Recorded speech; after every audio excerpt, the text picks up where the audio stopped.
We are proroguing Parliament to bring it back on exactly the same week it was supposed to come back anyway, and force a confidence vote.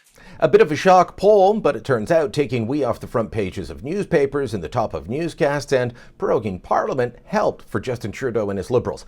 Hi, I'm Brian Lilley, political columnist with the Toronto Sun, and if you haven't seen the latest opinion poll that we've published, it could be a bit of a shock to your system. It comes from Campaign Research and Dynata exclusively to The Sun, and it shows Trudeau's Liberals sitting in majority territory. 40% voter support across the country among decided voters, compared to 30% for the Conservatives under Erin O'Toole and 15% for the NDP under Jagmeet Singh. Now, those have to be worrying numbers if you thought that Trudeau's days were numbered or were hoping that they were. It turns out this guy is a little bit Teflon. I mean, he helped take down We Charity, and even when asked about it, isn't taking any responsibility for it and says there's nothing to see here. As I've said, I regret not having recused myself in the beginning because of the perception involved, but there was no conflict of interest here. That was Trudeau at an announcement of a mine opening north of Sudbury, Ontario last week with Ontario Premier Doug Ford.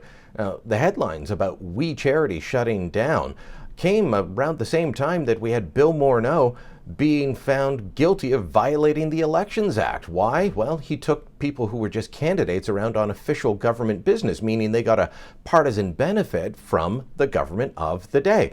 That was before the last election. We also had Raj Grewal charged by the RCMP with fraud. Why? Taking loans in the millions for dealing with gambling debts, taking loans from people he shouldn't have been in business with. These are all things that I can't believe the government didn't know about before they booted Grewal from the Liberal caucus. But all these bad headlines about ethics problems, about issues with the Liberal Party and how they operate, and Trudeau appears to be Teflon. He's on his way back up. Again, seems like taking we and bad headlines off the table, well, it helped. Proroguing Parliament and then promising to spend billions giving people everything they could ever dream of, that may win voter support, or at least enough voter support.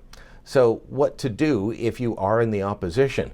Well, the NDP is in dire straits. They're down at 15% in this poll, and Jagmeet Singh just isn't performing well at all. That's bad news for Erin O'Toole and the Conservatives, who need the NDP to be performing well if they have a hope of forming government. But O'Toole is sitting at around the same core base that the party's been at for the last little while. He needs to find a way to introduce himself to voters, to provide an alternative. Yes, he can keep going on about the scandals, or at least have his surrogates, people like Pierre Poilievre, talk about the ethics problems with facing the Liberals, but he also has to present an alternative. The scandals on their own will not work, and he needs to find a way to show that the Conservatives under Erin O'Toole actually are a government in waiting. A week is a long time in politics, and any potential election will be weeks away. So let's see if O'Toole can turn it around between then and a campaign, if one ends up coming.